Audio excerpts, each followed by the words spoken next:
For over 400 years, one play has pretty much defined the very idea of tragedy. It's a ghost story, it's a detective story, and it's a bloody tale of revenge that has absolutely captivated the world.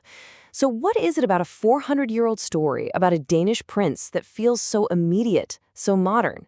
Today, we're going to dive into the masterpiece that is William Shakespeare's Hamlet. All right, so picture this. We're on the freezing, windswept battlements of Elsinore Castle in Denmark. And let me tell you, the guards are absolutely terrified. Because for 2 nights in a row, they've seen an apparition. A ghost that looks exactly like their recently deceased King Hamlet, wearing the exact same armor he wore in his most famous battles. And this is where one of the guards, Marcellus, drops that super famous line, and man, it just perfectly nails the feeling. There's this deep, festering sickness in the kingdom, a kind of political and moral rot that's hanging over everything like a thick fog. And the ghost? Well, he's just the first sign that something is seriously wrong. And you gotta understand, this rot, it isn't just political. No, this is deeply personal. Things really kick into gear when the young Prince Hamlet, who's still deep in mourning for his father, decides he's gonna confront this ghost himself. And the story that ghost tells him, well, it's gonna set him down a dark and all-consuming path. Okay, so here's the deal. Hamlet's dad, the old King Hamlet, a total legend by the way, is dead. But it feels like before anyone's even had a chance to properly grieve, Hamlet's uncle, Claudius, has not only grabbed the throne, but has also married Hamlet's own mother, Queen Gertrude. The whole thing happens so fast, it's more than a little suspicious, right? So when Hamlet finally comes face to face with this ghost, it tells him a story that completely flips the script. See, the official story was, oh, he got bit by a snake in the garden. But the ghost lays out the chilling, horrible truth. He was murdered in his sleep.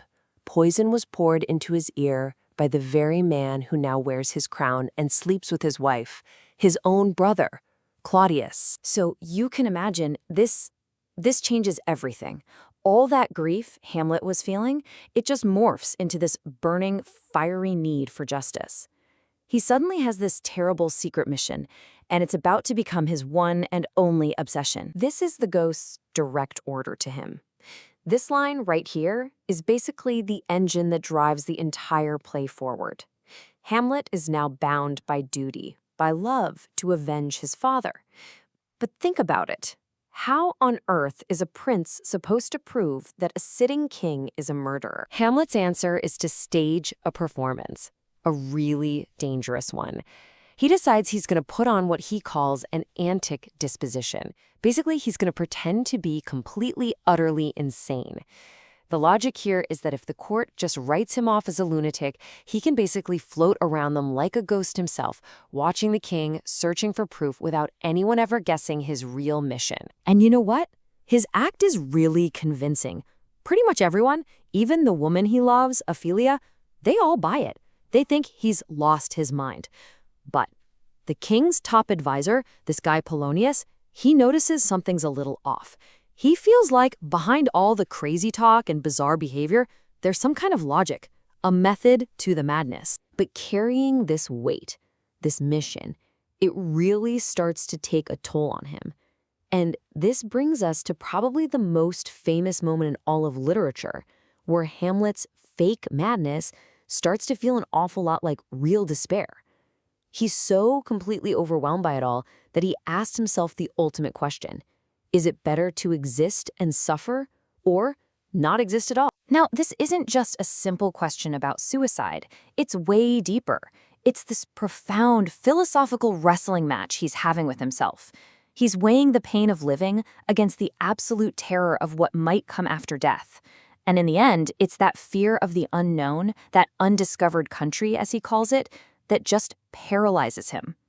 And that right there, that's the heart of his famous inaction. Okay, so after all that heavy soul-searching, Hamlet finally decides to stop thinking and start doing. He comes up with this plan that is both brilliant and, honestly, super risky to get the proof he so desperately needs. And what's his weapon of choice? A theater troupe. Yeah, when a bunch of traveling actors just happen to show up at the castle, a light bulb goes off for Hamlet. He realizes, hey, I can't just point a finger at the king, but maybe art, maybe a play can lure the truth out into the open. He calls the whole scheme the mousetrap, and the genius of it is just how simple it is. He gets the actors to put on a play for the entire court. But here's the twist. Hamlet has written a new scene himself, a scene that reenacts the murder just like the ghost told him. The stage is basically his little experiment, and Claudius's reaction? That's the only data he needs. And oh boy, does it work. The second the actor on stage mimics the murder, pouring poison into the ear of the player king, Claudius just loses it. He leaps to his feet, starts screaming for light, and storms out of the hall. Bam. In that one moment, his guilt is on full display for Hamlet to see. The mousetrap just snaps shut. But this huge win for Hamlet is also what sends the whole story spiraling into tragedy.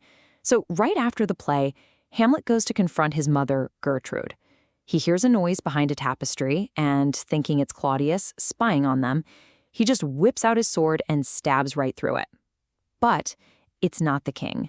It's that nosy advisor, Polonius. And that mistake, that is the absolute point of no return. Killing Polonius, even by accident, is like knocking over the first domino. It sets off this horrific chain reaction of death and disaster that's going to take down the entire Danish court. And the fallout is just immediate and catastrophic. First, the murder sends Polonius's daughter, Ophelia, into this heartbreaking spiral of madness, and she ends up drowning. That, in turn, brings her brother Laertes storming back from France, breathing fire and wanting revenge for his father and his sister. And of course, Claudius, who is a master manipulator, sees his chance. He points all of Laertes' rage right at Hamlet. Okay, the final scene, it's just a masterclass in complete and total devastation. The plan is a rigged fencing match, but it goes wrong in almost every way imaginable. Queen Gertrude accidentally drinks a cup of poisoned wine that was meant for Hamlet. Laertes manages to wound Hamlet with a poisoned sword, but then in the scuffle, they swap swords.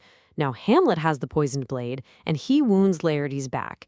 As he's dying, Laertes confesses the whole plot, and with his last ounces of strength, Hamlet finally gets his revenge, forcing the poison down the king's throat before he collapses and dies himself. And then, silence. The stage is just littered with bodies. The entire royal family is gone. So after all that carnage, you have to ask, why? Why are we still obsessed with this story? What is it about this 400-year-old play that just haunts us? I mean, just think about that iconic image, right? Hamlet, holding the skull of Yorick, who was the court jester when he was a kid. And this scene, it's not really just about death. It's about what it means to be alive. He's staring right into the face of his own mortality and asking, what's left of us when we're gone? You know, our legacy, our memories. Does any of it even matter? And I think that's the secret. That's why this play has lasted for so long. It doesn't hand us easy answers. Instead, it hits us with these huge, inescapable questions. Is revenge ever really right? What's the difference between how things seem and how they really are? Where's the line between sanity and madness? See? These are our questions, not just some Danish princes from 400 years ago. So in the end, after all the ghosts and plots and death, we're just left with him, Hamlet. So who is he? A noble hero? A cold-blooded killer? A brilliant mind just trapped by his own thoughts?